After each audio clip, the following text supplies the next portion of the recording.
one of the most famous queens of all time. Daughter of a king, wife of a king, mother of a king, mistress of a king. History differed on whether she was beautiful or not, but they gathered on her intelligence and wisdom. A woman who raised controversy and still remembers her name until now. She was known for her love of luxury and beauty. She resembled the god Isis and claimed to embody her life on earth. She led armies, fought corruption, and Egypt became a prosperous country in her time. I got close to the Egyptians and learned their language, so they loved it and did not see a defect in it. I learned the sciences and cared about science and scientists and got close to them. Two of the most powerful kings in the world fell in love with her at the time for her attractiveness and intelligence, and they did not refuse her request. She is Queen Cleopatra VII, so who is she? The last king of the Macedonian dynasty, daughter of the 12 Padlemos, sister of 13 Padlemos, 14 Padlemos, and Arsinoe IV. Born in 69 BC, Cleopatra is described as actively influencing Roman politics at a critical period, and as having come to represent, as no other woman of antiquity did, the first paradigm of the romantic femme fatale. After the death of her father, the 12 Padlemos, he bequeathed the rule to his son, Padlemos XIII, with his daughter, Cleopatra. But in the year 48 BC, Padlemos XIII overthrew Cleopatra. Cleopatra was forced to leave Alexandria and flee to Upper Egypt, Theba. After that, she left Egypt and went to Syria, mostly at the beginning of 48 BC, and waited for the right moment to return to Egypt and regain the throne again. During that period, Cleopatra was able to gather an army of soldiers and returned again to fight her brother, Padlemos XIII, to restore the rule of Egypt. The Roman civil war between Julius Caesar and Pompey on the other side of the world.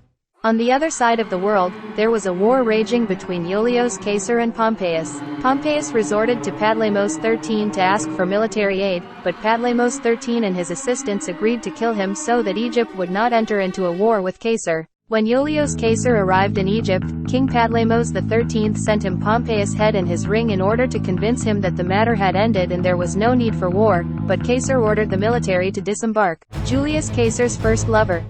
Caesar wanted to take advantage of the capabilities of Egypt, and at the same time he wanted to find a solution to the problem of the conflict between Padlemos XIII and Cleopatra. Caesar stayed in Egypt and made tourist tours in Alexandria and visited the tomb of the great Alexander and the Alexandrian library and discussed philosophical topics. Caesar asked Padlemos XIII and Cleopatra to go to him to find a solution to the problems between them. But Cleopatra asked to meet Caesar in a personal way to explain her case to him in secret. And this interview was the beginning of the love affair between Caesar, who was 52 years old, and Cleopatra, who was still 22 years old. With her beauty, intelligence, and culture, she made Caesar love her, and she kept him on her side against her brother, Padlemos XIII, and he decided that he would seat her on the throne with her brother. When Padlemos entered the palace and discovered what happened, he got angry, but Caesar read the will of Padlemos XII that his two sons, Padlemos XIII and Cleopatra, must rule together, and after he read the will, he confirmed that the two kings are co-rulers. But the dispute did not end between Cleopatra and Padlemos XIII, and it ended with the killing of Padlemos XIII or his drowning in the sea, and Cleopatra ruled Egypt with her brother Padlemos XIV, who was then 13 years old. When Caesar left Egypt, Cleopatra was pregnant with him in 7 months, and on June 23, 47 BC, Cleopatra gave birth to a boy, whom she named Padlemos Caesarin. In July 46 BC, Caesar made a big celebration in Rome on the occasion of his victories. And the determination of Cleopatra and her co-ruler, her little brother Padlemos XIV, so they went to Rome and settled in one of Caesar's villas on the banks of the Tiber River. While there, the Republican Romans assassinated Iultos Caesar. A month after the assassination of Iultos Caesar, Cleopatra returned with Padlemos XIV to Egypt. Without Cleopatra take a confession of the lineage of her child, Caesarin, to Caesar, and that he was therefore his only heir. And shortly after their return to Egypt, Cleopatra killed her brother, Padlemos XIV, in order to get rid of him before he reached the legal age and remained a diligent ruler. And after that she installed her son, Caesarin, who had at that time 3 years of co-king alongside her. Cleopatra, with her currency, was trying to secure the inheritance of the throne for her son, Caesarin. Marcus Antonius' second lover. In the year 42 BC, Octavius, Caesar's adopted son, allied with the commander Marcus Antonius, a Roman general who was under the command of Julius Caesar, and they defeated Julius Caesar's killers. After the battle, Antony was assigned the responsibility of organizing the eastern regions. And in the year 41 BC, Antony asked Cleopatra to go to him under the pretext of making sure of her support for him, so Cleopatra went to him and in her mind controlled him as she did with Iulius Caesar.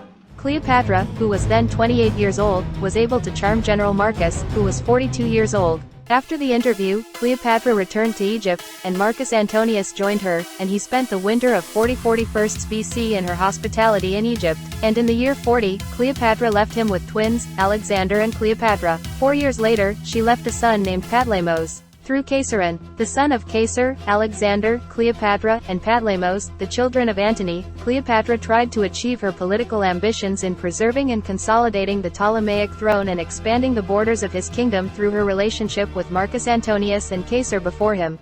Antony, who was in charge of the Roman lands in the east, married Octavia, Octavius's sister, and with this marriage, he prevented a war between Antony and his rival Octavius.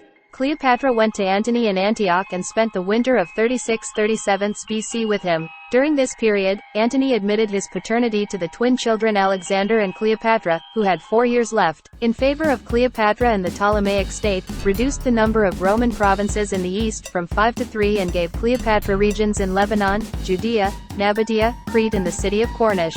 With this, Antonius returned to the Ptolemaic state its historical possessions, so that it would remain the heart of an Eastern empire, which Antonius aspired to form and rule. Researchers now do not consider the granting of these regions as gifts from one man to his mistress, as much as it was an administrative organization that was done by Antonius. But in Rome, this news had a very bad reaction. In the year 32 BC, Antoninus divorced Octavia, and with this he cut off everything that linked him to Octavius. After a short period of time, a struggle arose between Rome's beloved Octavius and Antonius, and Octavius estimated that he would turn the Romans against Antony and Cleopatra. It is possible that Antony married Cleopatra, but because he was married to Octavia, Octavian's sister, the marriage was not recognized by Romanian laws, and Octavian launched in Rome huge propaganda against Antony, in which he accused him of neglecting Roman property, and his illegal marriage from Cleopatra, and his recognition that Caesar was the father of Patlemos 15th Caesaron. Of course, it was not in the interest of Octavius, who aspired to rule, that Caesaron recognize him as the son of Caesar, because this was simply his right hand as the legal heir of Caesar, not him, due to the degree of kinship. The matter ended with the outbreak of a war between Rome, led by Octavius, against Antony and Cleopatra, and Octavius was destined to defeat them in the historic naval battle of Actium in Greece. The death of the two lovers. When Antonius went out to fight Octavius, he took Cleopatra with him, and when the battle took place, he lost at sea in the Battle of Actium in Greece, and Cleopatra withdrew, he leaving a huge land army, and went Egypt behind Cleopatra. And in Egypt, they forgot what happened and the losses that befell them, and they merged into life at the time when Octavius was moving his fleet and army to the coasts of Egypt. A year later, Octavius arrived at Alexandria, and Antony went out to confront him, but he received the news of Cleopatra's suicide, so he threw himself on his sword to commit suicide too. However, the news of Cleopatra's death was incorrect. Antony, who was then dying, was taken to Alexandria, and dragged up the mausoleum wall, so that he could die in Cleopatra's arms. When Antony died, Cleopatra also committed suicide. The stories stated that she committed suicide by bringing a poisonous snake and putting it on her body. And other stories that she committed suicide by eating poison. Cleopatra has bewitched dozens of her beauty and attractiveness, which appeared to the general public, and her alliance with the two most powerful men of her time, so that history would mark the death of one of the smartest and most important women in the world, and her name would remain immortal.